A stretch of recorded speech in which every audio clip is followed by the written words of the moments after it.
আপনি একটা জিনিস কখনো ভেবেছেন বা নিজেকে কখনো প্রশ্ন করেছিলেন যে আপনি কেন এত পিছিয়ে রয়েছেন?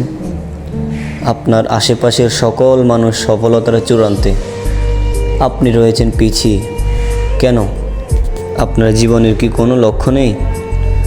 আপনার কি কোনো টার্গেট নেই? আপনি কোন বিষয়ে কাজ করতেছেন? তো আমাদের আজকের এই ভিডিওর মাধ্যমে আমরা 3টি বিষয় নিয়ে আলোচনা করব, যে 3টি বিষয়ের মাধ্যমে আপনারা আপনাদের জীবনের অনেক বড় বড় ভুলগুলো আজকে ধরা পড়তে পারে। সো সবাই আমাদের ভিডিওটি স্কিপ না করে শেষ পর্যন্ত দেখার চেষ্টা করুন, আশা করি কাজে আসবে।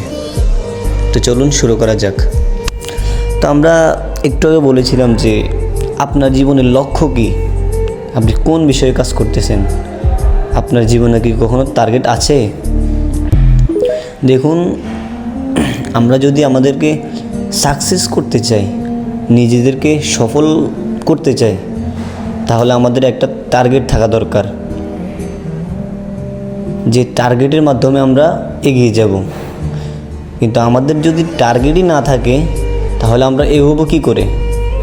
যেমন ধরুন, আমরা একটা বাসে উঠলাম, বাসে তো উঠে পড়লাম, কিন্তু ওই বাসটা থেকে আমি কোথায় নামবো সেটাই যদি আমি না জানি, তাহলে আমার কখনো কি বাড়ি ফেরা হবে?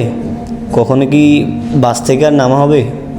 তো সেম এটাও, আমরা যদি সাকসেস হতে চাই, কোন বিষয়ে সাকসেস হব, কোন বিষয়ে সফলতা পেতে চাই, আমাদেরকে একটা টার্গেট থাকা উচিত না? টার্গেট থাকা অবশ্যই উচিত, অবশ্যই আমাদের টার্গেট দরকার। নাম্বার 2, আমরা টার্গেট করি, হ্যাঁ, আমরা নিজেদের জীবনের জন্য একটা সঠিক টার্গেট করি, কিন্তু প্রতিদিন টার্গেট করি, কোনো পদক্ষেপ নিই না। যেমন আজকে রাত্রে শোয়ার সময় সামনে একটা মোটিভেশনের ভিডিও পাইলাম, ওই ভিডিওটা শুনতে শুনতে নিজেদের জীবনে একটা টার্গেট নিয়ে দিলাম যে আমি এটা করব, ওইটা করব, এই বিষয়ে আমি সফলতা পেতে চাই, ওই বিষয়ে পেতে চাই। কিন্তু আপনি সকালবেলা উঠে আবার আগের মতো বন্ধুদের সাথে এইখানে যান, ওইখানে যান, আড্ডা মারেন, এভাবে চললে তো আর হবে না। আপনি যদি জীবনের পদক্ষেপ নাই নেন তাহলে আপনি সফলতা পাইবেন কী করে? আপনি প্রতিদিন টার্গেট নিতেছেন, তাহলে আপনি কোনো পদক্ষেপ কেন নিচ্ছেন না? আপনি যদি পদক্ষেপই না নেন তাহলে আপনি টার্গেট কেন নেন? নাম্বার 3, আপনি পদক্ষেপ নেন। পদক্ষেপ নিলেন, আপনি কিছুদিন কাজ করতেছেন যে কোনো একটা বিষয়ের উপরে, আপনি কাজ করতেছেন কিন্তু আপনি কোনো ফল পাচ্ছেন না। আপনি যেখানে যান ব্যর্থ। আপনি কাজ করতে যান, ওইখানে আপনার মানুষের আচরণ, মানুষের কথাবার্তা আপনার পছন্দ হয় না, তা আপনি বলেন আমার মনে হয় ভাগ্যটাই খারাপ, আপনি ওইখান থেকে ফিরে চলে আসেন। আপনি অফিসে যান, ওখানেও আপনার ভালো লাগে না। আপনি নিজে ব্যবসা করেন, ব্যবসা তো লস, কোনো লাভ নেই, পুঁজি যেটা ছিল ওইটাও শেষ। তো সর্বশেষ আপনি ক্লান্ত হয়ে নিজের ঘরে ফিরে চলে আসেন। কেন? আপনি কি ব্যর্থ? না, এমন কোনো সফলতা ব্যক্তি নেই যে তার জীবনে কোনো ব্যর্থতা ছিল না। সকল সফল ব্যক্তি একদিন ব্যর্থতা পেরেই সফলতা হয়েছে, সফলতা অর্জন করেছে। সফলতা অর্জন করে নিতে হয়, সফলতা তো আর এমনি এমনি আসে না, সফলতাকে আপনি অর্জন করে নিতে হবে।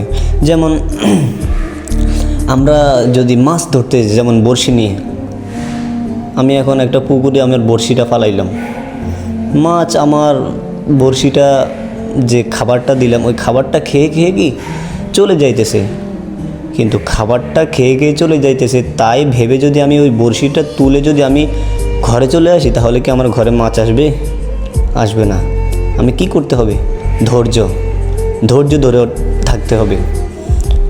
একটা বিষয় কি জানেন, পৃথিবীতে সকল সাকসেস ব্যক্তি, সকল সফলতার ব্যক্তি কিন্তু ধৈর্য ধরে এখানে এসেছে। ধৈর্য ছাড়া কিচ্ছু হবে না। আপনি যদি ধৈর্য না ধরতে থাকেন তাহলে আপনি জীবনে কিচ্ছুই করতে পারবেন না।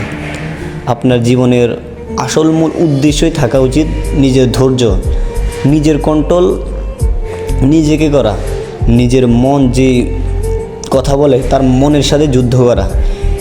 যেমন আপনি এখন যে কোনো একটা কাজে বের হলেন, ওই কাজ আপনার ভালো লাগতেছে না, আপনার মানে মনে হইতেছে আপনি ওইখানে পারবেন না, আপনাকে দিয়ে ওই কাজ হবে না, আপনি ওইখানে আরও বেশি করে শ্রম দিতে হবে, আরও বেশি করে পরিশ্রম করতে হবে, তাহলে ওইখানে আপনি সাকসেস পেয়ে যাবেন। সবসময় একটা কথা মনে রাখবেন, এমনি এমনি যে জিনিস মানুষ পেয়ে যায় সেই জিনিসের আর কদর করে না, কিন্তু অনেক কষ্টর পরে যে জিনিস মানুষ হাসিল করে ওই জিনিসেরই কদর থাকে। ঠিক আছে? তাহলে আমাদের জীবনে কি থাকা উচিত? নাম্বার 1 লক্ষ্য, নাম্বার 2 পদক্ষেপ, নাম্বার 3 ধৈর্য। এই 3টা জিনিসের উপরে আমরা আমাদের জীবনকে সফলতার চূড়ান্তে নিয়ে যেতে পারবো ইনশাআল্লাহ। আমাদেরকে ধৈর্য সহকারে কাজ করতে হবে। এমন কোনো ব্যক্তি না যে আপনাকে ঠেকাতে পারবে আপনি যদি ধৈর্য ধরে থাকতে পারেন।